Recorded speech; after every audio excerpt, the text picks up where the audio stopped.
नमस्कार साथीहरू, ज्ञानडुङ्गा युट्युब च्यानलमा तपाईलाई स्वागत छ। कलङ्गा हाइड्रो पावर लिमिटेडले जेठ 8 गतेदेखि आइपिओ निष्कासन गर्ने भएको छ। कम्पनीले आयोजना प्रभावित क्षेत्रका स्थानीय बासिन्दा तथा वैदेशिक रोजगारमा रहेका नेपालीहरूका लागि निष्कासन गरेको आइपिओ बाँडफाँड पश्चात अब सर्वसाधारण लगानीकर्ताहरूका लागि आइपिओ निष्कासन गर्न लागेको हो। कम्पनीले जारी पुँजी 1 अर्ब 40 करोड रुपैयाँको 35% अर्थात् 49 करोड रुपैयाँ बराबरको 49 लाख किता सेयर निष्कासन गर्ने अनुमति पाएको थियो, जसमध्ये 14 लाख किता साधारण सेयर आयोजना प्रभावित क्षेत्रका स्थानीय बासिन्दाहरूका लागि र 3,50,000 किता साधारण सेयर वैदेशिक रोजगारमा रहेका नेपालीहरूका लागि निष्कासन गरी बाँडफाँड गरिसकेको छ।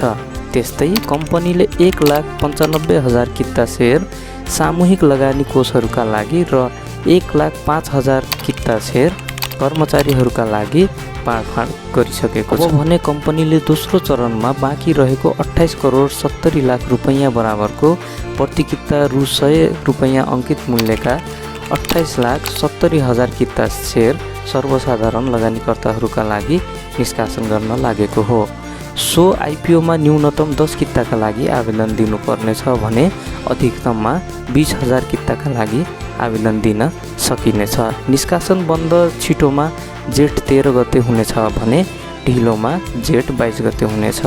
आइपिओ निष्कासनको लागि गराएको रेटिङमा केयर रेटिङ नेपालले कम्पनीलाई care NP BB ensure rating प्रदान गरेको छ। यसले कम्पनीको दायित्व वहन गर्ने क्षमतामा मध्यम जोखिम रहेको सङ्केत गर्दछ। कम्पनीले सञ्चालन गरेको 15.33 मेगावाट कलङ्गा जलविद्युत आयोजनाको कुल लागत 4 अर्ब 33 करोड 93 लाख 42,310 रुपैयाँ 3 पैसा रहेको छ भने प्रति मेगावाट लागत 28 करोड 30 लाख 62,120 रुपैयाँ 68 पैसा रहेको छ।